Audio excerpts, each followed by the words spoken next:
इमाम रजा के पास कुछ शिया मिलने आए।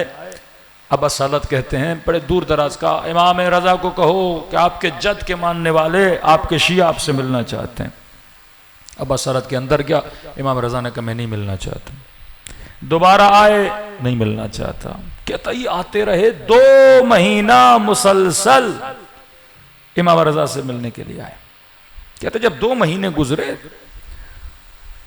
तो इन्होंने बुलंद बुलंद आवाज में कहा, फर्जंद रसूल अली इब्न मूसा रज़ा, क्यों हमारा मजाक बनाया हुआ है? दुश्मन हंस रहे हैं हमारे ऊपर कि तुम्हारा मौला तुझे अंदर नहीं आने दे रहा। हमें हमारी खता तो बताओ, हमें हमारी गलती तो बताएं कि हम इतनी दूर से सफर करके आए हैं, आपका ये रवैया मुनासिब नहीं है अपने शियों के साथ। अब असलत अंदर के मौला अब शोर मचाना शुरू कर दिया है। इमाम ने कहा अंदर बुलाओ। अंदर आए, इमाम के सामने बड़े अदब से खड़े हुए। का मौला 2 महीने से आ रहे हैं मुसलसल और आप अपने दरवाजे से वापस कर रहे हैं। फर्जंद रसूल ने कहा कि तुम 2 महीने से कह रहे हो कि मेरे शिया हो, मेरे अमीरुल मोमिनीन के शिया एक दूसरे के हुकूक का ख्याल करते हैं, गुनाह नहीं करते,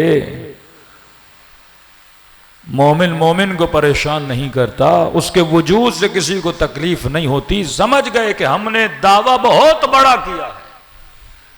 का फर्जंद रसूल लगता है हमसे गलती हो गई, हमने कोई बहुत बड़ा दावा किया क्योंकि हमने मकाम शिया को अभी तक समझा नहीं है। बस हम शिया नहीं आपके चाहने वाले हैं।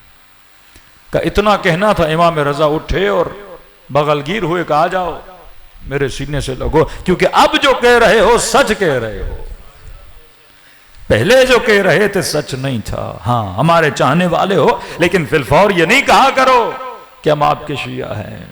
बहुत अच्छे से मौला ने इनसे बर्ताव किया, खिलाया पिलाया, अच्छी खासी दावत की और ये बाहर रुखसत हो गए। अब्बा सालत को बोला, अब्बा सालत कितनी बार आए थे? का मौला 60 बार आए थे।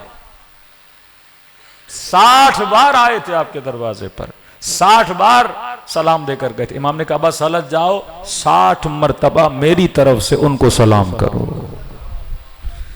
क्योंकि अब सही कह रहे हैं ये कौन है? मेरे चाहने वाले हैं। अहवाज से मोमिन गया इमाम के पास, छठे इमाम के पास। मौला में बदबख्त हो गया। क्या हुआ? मौला वक्त के हाकिम ने मेरे ऊपर कोई 50,000 दिरहम का टैक्स लगा दिया। मैं गरीब आदमी, इतना पैसा कहां से दूंगा? मौला न दूं तो जेल हो जाए, मेरे बच्चे लुट गए, मैं मर गया। तो इमाम फरमाया हम क्या करें? का मौला सुनने को आया है वहां का जो हाकिम है वो आपका चाहने वाला है, आप अगर सिफारिश कर दें। तो इमाम ने खत लिखा, बिस्मिल्लाहिर्रहमानिर्रहीम, अपने मोमिन भाई का दिल खुश करो, खुदा तुझे खुश करेगा। खत लिख के भेजा, ये लेकर गया। रात का वक्त था, उस हाकिम के घर गया, दरवाजे पे दस्तक दी, उसने खोला, कहा जनाब खत लाया हूं। उसने खत लिखा, मिन जाफर इब्न मोहम्मद, अपने मोमिन भाई को खुश करो, खुदा तुझे खुश करेगा।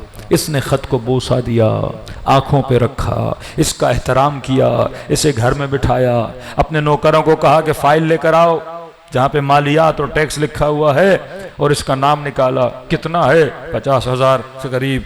इसके ऊपर कहा मेरे पास नहीं है जनाब, ये जुल्म है, इतना पैसा मैं कहाँ से दूं? का घबराओ नहीं, मैं अपनी जेब से तुम्हारी तरफ से अदा कर दूंगा।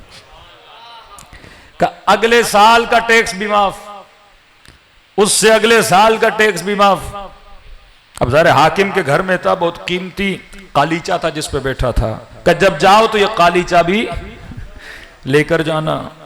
एक सवारी खड़ी थी बड़ी खूबसूरत, अपने गुलाम को कहा जब जाए तो ये मरकब भी इसे दे देना। फिर अपने जेब से कुछ पैसे निकाले, इसे दिए। कब बस इतना बता, खुश हुए कि नहीं?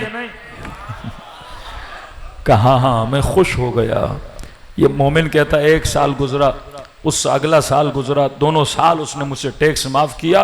उसके बाद मदीने गया, छठे इमाम से मुलाकात हुई तो इमाम ने पूछा कि क्या हुआ? का मौला उसने मुझे खुश किया, ये दिया वो दिया। का जब देखा तो छठे इमाम के चेहरे पे भी खुशी के आसार थे। का मौला आप भी खुश हुए? का जब कोई मेरे शिया को खुश करता है तो हमें भी खुशी होती है।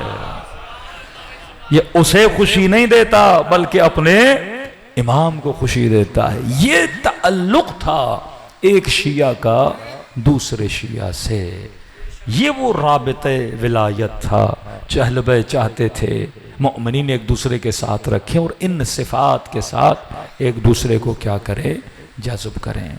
आज आपको करबला अगर अपनी तरफ खींचती है तो कुछ तो है ना करबला में। नूर को नूर खींचता है, बुराई को बुराई खींचती है, अच्छाई को अच्छाई खींचती है। एक मोमिन किसी शराब खाने की तरफ अट्रैक्ट नहीं होगा, ये मस्जिद, इमाम बारगाह, रोज़ा हुसैन की तरफ अट्रैक्ट होगा। इसको पता चले सबील हुसैन है, ये उस सबील की तरफ जाएगा, ये गुनाह और गलत चीज़ों की तरफ नहीं जाएगा। तो हुसैन वो मिकनातीस नूर है जो हम जैसे गुनहगारों को अपनी तरफ खींच के पाको पाकीज़ा बना देते हैं। हमारी नीयत भी होनी चाहिए।